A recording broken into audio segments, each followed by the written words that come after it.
विशाल वर्मा जी दिल्ली से। राधा। राधे राधे महाराज जी, आपके चरणों में कोटि कोटि प्रणाम। महाराज जी, 2 साल हुए भगवान जी और आप श्री संतों की कृपा से भक्ति मार्ग में प्रवेश मिला। भगवान के नाम की शरण मिली। महाराज जी, शुरू में ही सुन लिया था कि कृष्ण भक्ति और कृष्ण प्रेम में धीरे धीरे सब कुछ छिन जाता है, तब उतना सीरियसली नहीं लिया। अब इधर सब कुछ धीरे धीरे छिनता जा रहा है और कृष्ण प्रेम भी अभी प्राप्ति वैसी नहीं मिल पा रही। महाराज जी, कृपा मार्गदर्शन। तुम्हारा था क्या जो छिन गया, हमें बताइए भाई। रिपोर्ट तो हम तब कर सकते हैं जब हमारी कोई वस्तु छिनी हो। आपका था क्या, हमें बता दीजिए। आपने क्या रचना की और आपका क्या पुरुषार्थ था? किसमें? पांच भौतिक शरीर में, ये पंचभूतों से बना हुआ, या आप में है? आप भगवान के अंश हैं। क्या पुरुषार्थ? अगर वो एक आंख हटा देते हैं, उनकी मौज की बात है, वो एक से दिखाना चाहते हैं, उनकी वस्तु है ना। आपकी क्या, हमें बता दो। आपका क्या है? आपका क्या है, आप बताइए। पढ़े लिखे गए आप तो भगवान ने बुद्धि दी है ना। बुद्धि का हरण कर ले तो फुटपाथ में कागज बटोरते घूमते। है क्या आपके पास? अब जो बात आई छिन गई, तो इसका प्रारब्ध है, आप समझो। जो हम लोग कहते हैं भगवान सर्वस्व छीन लेते हैं, उसका तात्पर्य होता है मन और इंद्रियों को भगवान में समर्पित होना। भगवान अपने बच्चों की बाहरी लीलाओं का, खेल खिलौनों का विनाश नहीं करते। भाव को समझिए। अवश्य में भोक्तव्यम कृतम कर्म शुभाशुभम। अभी आप उस कोटि के शरणागत नहीं कि आपके शुभ और अशुभों का विनाश हो गया हो, समझना। आप खुद स्वीकार करते हैं 2 वर्ष से भक्ति में। अब किस कोटि की भक्ति है 2 वर्ष में जागृत हो गई वो? आप देखो इसके पीछे क्या होता रहा जन्म जन्मांतरों में, इसी जन्म में। आप देखो तो जो बोया है पीछे साल की फसल, खाना तो पड़ेगा ना। और उसमें कह दें कि हमने बम्बूल बोया था, कांटे आ रहे हैं, भगवान ने जब से भक्ति शुरू की तब से कांटे खाने को मिल रहे हैं। गलत बात। पिछले वर्ष जो आपने किसानी में बोया, इस वर्ष वही खाओगे। अब जो बो रहे हो उसे तुम आगे फसल काटोगे।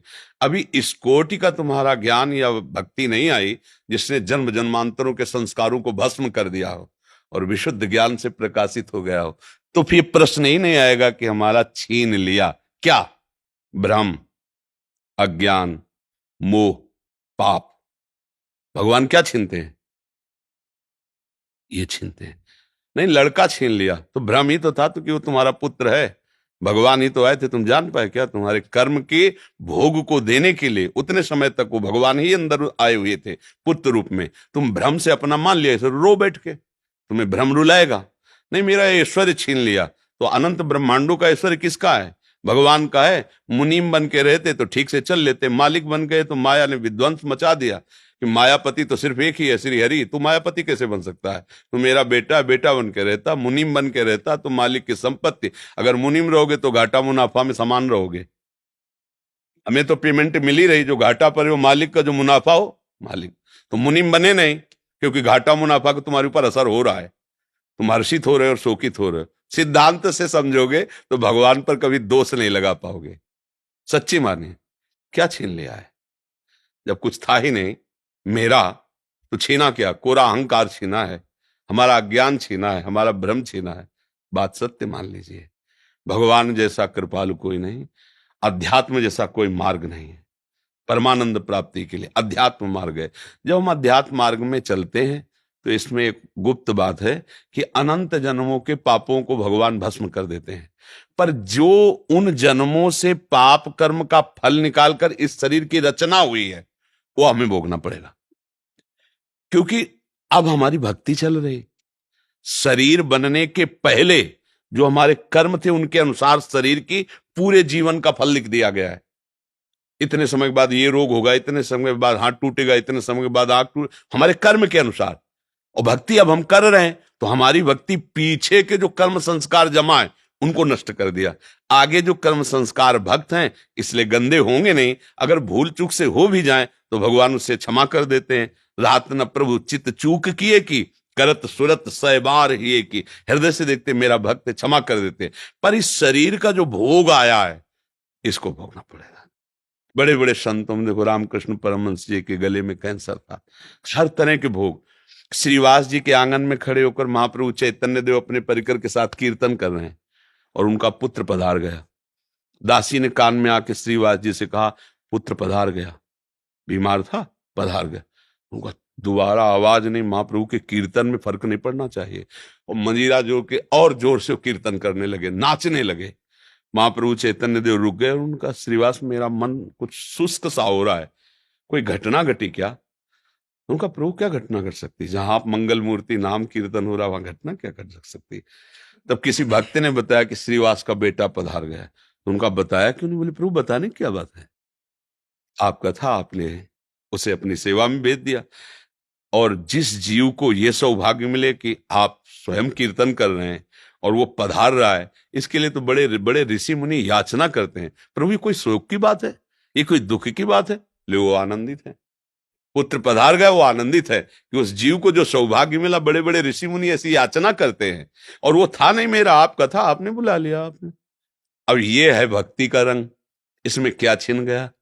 जो जीव जितने समय के लिए आए उतने समय तक रहेगा और चला जाएगा। ये शरीर जितने समय तक के लिए पहले ही निर्धारित हो चुका है, इसके बाद ये चला जाएगा।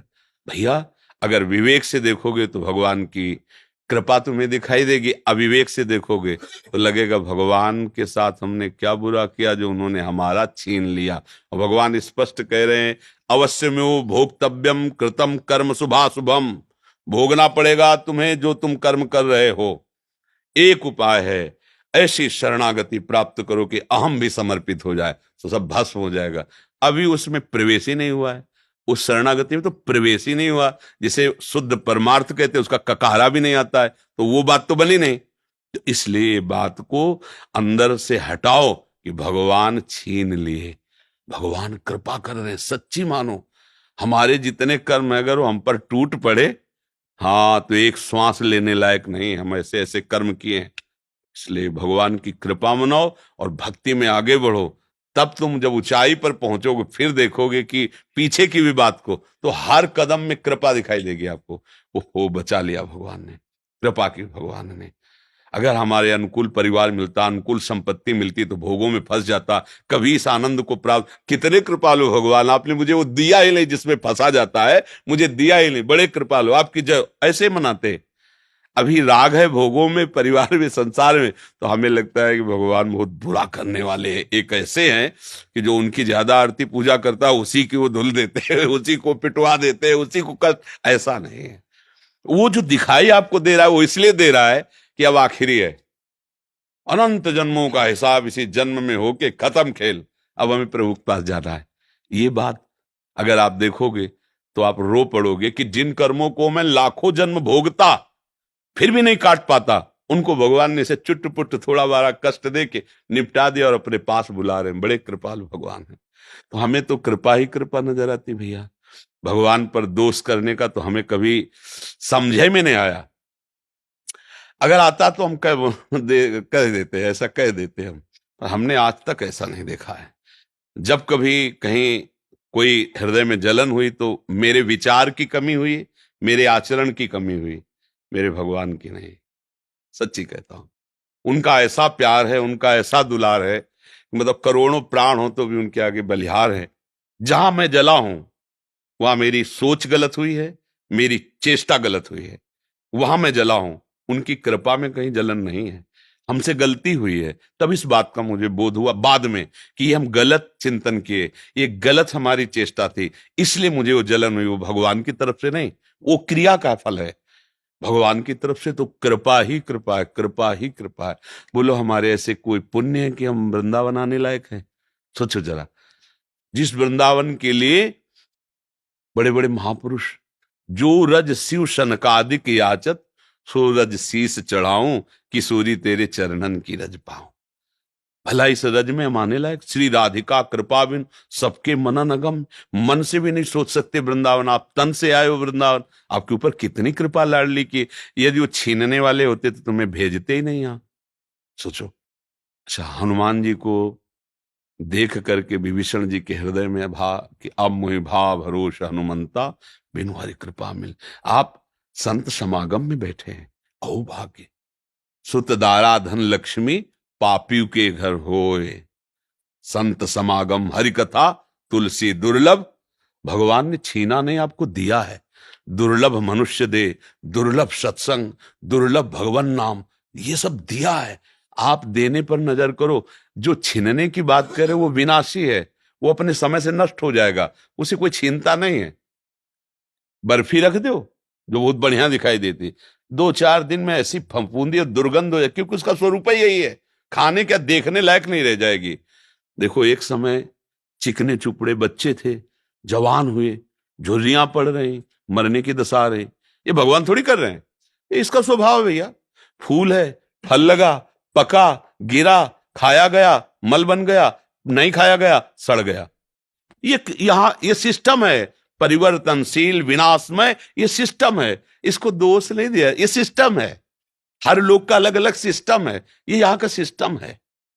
वही तुम्हारे साथ जब हो रहा, तुम्हें लग रहा भगवान छीन रहे हैं, तो यहां कुछ अविनाशी हो तो मुझे बताओ, कुछ अविनाशी, प्रभु ने अविनाशी चीज तुम्हारी छीन ली हो तो हमें बताओ। जब भगवान लिख दिए हैं, मान लो आप जाओ किसी पुस्तकालय में और कह दो जरा 1 इंजेक्शन 2 टेबलेट और वो जरा, तो कहेगा भैया लिखा क्या देख लो इसमें।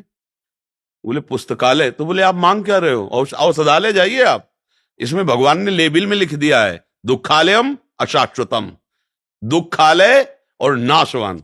अब भगवान ने क्या छीना है भैया, इसमें लेबिल लगी हुई, पहले पढ़ो, जहां तुम आए हो इसका नाम मृत्यु लोक है, इसमें दुख ही दुख है, इसमें सब कुछ छूटने वाला है। अब तुम पकड़ के बैठो कि हमारा ना छूटे, तो आज तक कोई ऐसा नहीं रहा कि जिसका पकड़ा हुआ कुछ बचा हो, सब छूट गया है, शरीर भी छूट गया है। क्या मिला, नाम, परम धन राधा नाम। कबीरा सब जग निर्धना, धनवंता नहीं कोई, धनवंता सोई जानिए जाके राम नाम धन, राधा नाम, कृष्ण नाम, श्याम नाम। तो भैया आपको प्रभु ने दिया है, वो दाता है, वो लेने वाले थोड़ी हैं।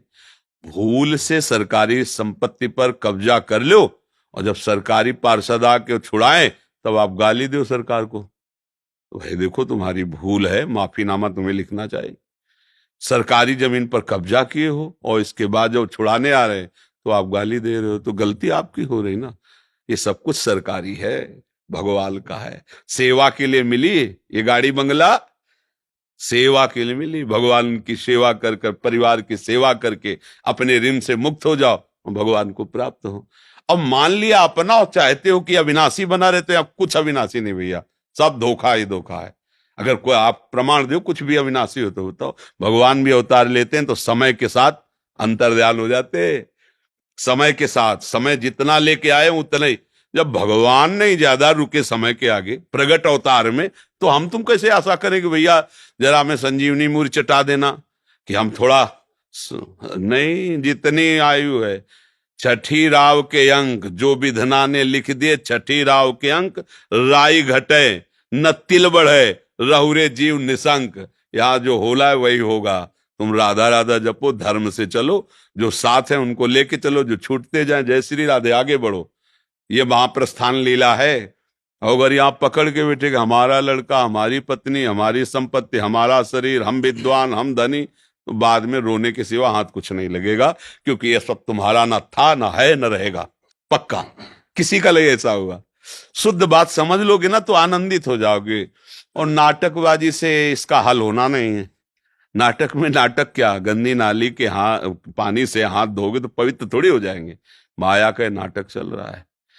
मैं और मोर तोर तय माया, एकमात्र भगवान है, दूसरा कुछ नहीं, माया ही सब कुछ ऐसा दूसरा दिखा रही।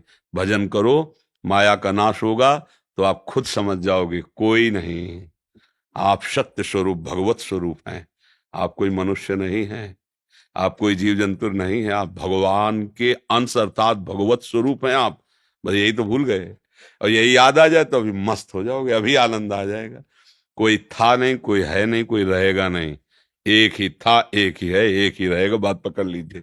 दूसरा तुमने जो माना है तुम्हारा भ्रम है, इसलिए तुम्हें रोना पड़ेगा, भयभीत होना पड़ेगा, दुखी होना पड़ेगा, यही तो हो रहा है ना।